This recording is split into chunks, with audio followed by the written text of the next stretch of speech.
I wanted to take small steps on trying to make improvements every year to establish ourselves as a team that is a solid, performing and functioning and looking team. Obviously, the objective is to attract higher level riders so that you can perform at a higher level. So before you can do any of that, you have to create that base, and so I think we've increased our base every year, and now we're a pretty high level team. And obviously with the support of Honda and their technology, we continue to improve. When Justin came on board, it was his affiliation relationship with Honda that really kind of brought us all together. And Honda, of course, is a very big proponent of Justin. They like him, they get along well. So when he brought us into that relationship with Factory Honda, it really just blossomed for him, us, them, and the whole program. So having him be part of our team as a rider is certainly a feather in our cap, but even him as an individual, we just really enjoy him, and as a guy, as a father, as a friend, as an employee. I've said before, Tony Alessi is a racer's team manager. If I need anything, it's on my doorstep the next morning. If I want to try a piece or a part on the bike and we don't have it, we need to make it, it's being made the next morning, like maybe at 4 a.m. He's trying to get it done. Genova is, he leads so well. I think that's missing in a few teams, and his leadership, I've always said with every team it starts at the top, and I believe he does it right and does it well, and I'm excited to really be a part of it and help them really get the truth out about them as people.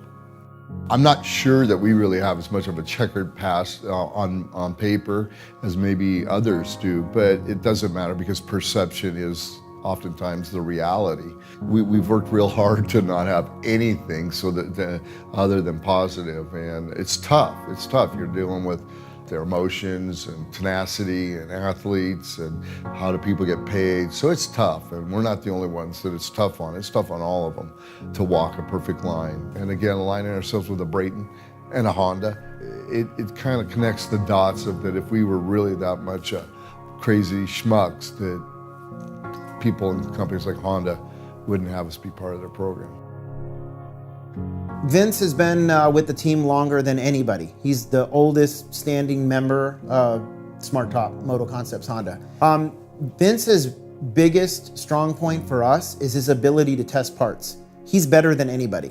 He can pick out any little change that we make and give us the right information, whether that's a better change or a worse change. In terms of racing, he is by no means a soft guy. The race shop is located in Southern California. We operate out of my boys' childhood or youth shop that they used to, run their mini bike program out of. And so I've moved the race shop here. It's in close proximity, obviously, to where we live. And it works great, you know what I'm saying? Like, my mechanics are around the shop all the time. So everybody knows everything that's going on with practice bikes and race bikes and parts that need to be ordered and material that we need. Everybody has their finger on the pulse. So there's not a lot that gets by, when you're that tight. Like I said, for me, I think it's a great working environment for myself and for the crew. Coming into Daytona, we knew that Daytona was going to be a track that we thought that Justin would struggle at. It's an outdoor track. He's not an outdoor guy. From the very first practice, I came off the track and I told my mechanic, Tony Berluti, I'm like, this track is so fun. I'm having so much fun out there. And that's the first time in however many years I've raced dirt bikes that I've came off the track and said that at Daytona. I thought he would be several positions further back than he was in qualifying, and he was way further up. And I thought, oh, well, this is pretty good. This is unexpected. And we went and talked to him. How's the bike? Bike's good. How are you feeling? I actually feel pretty good. I'm like, okay. I needed to win or at least get second in my heat to get a good gate pick for the main event. And I did that. I just executed the day like I've never done, really. Went out to the first heat race, he wins. We're like, what? Like, he's fast here. Started second in the main event. I passed into the lead right away, and the rest is kind of history. I think at lap 8, I'm on the radio to his mechanic, and I'm like, I think we can win this race. Let's do this. We can win this thing. Crossing the checker flag there was it was so many different emotions. Just finally, I've got to win. And then to break the record for oldest to ever win a race. And just so many great thoughts that night. And first win for the team. First win for my mechanic, Tony Berluti, who's been at it a long time and had so many factory riders throughout his years of wrenching. And I couldn't be more proud of doing it now and the team I'm on and being a dad, you know. And if I was 25 and I would have done that, I felt like it would have just added extra pressure the following weekend or the following year. And it'd be hard to live up to that. Where now I don't have to live up to it. I can just enjoy it. He is 34 years old. He's the oldest guy in racing. And to accomplish the win at the hardest and most prestigious Supercross race of the season is amazing. So Brad can actually do 2 records here tonight.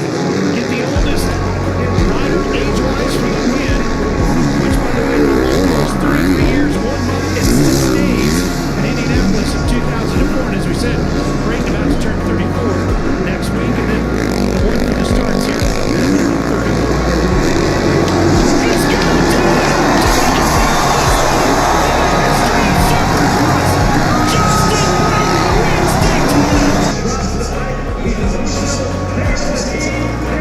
I was fast enough to get away and get a cushion, and it worked. This is awesome. This is awesome. Well, Justin, you might be an outdoor guy now. Congratulations. Go enjoy this.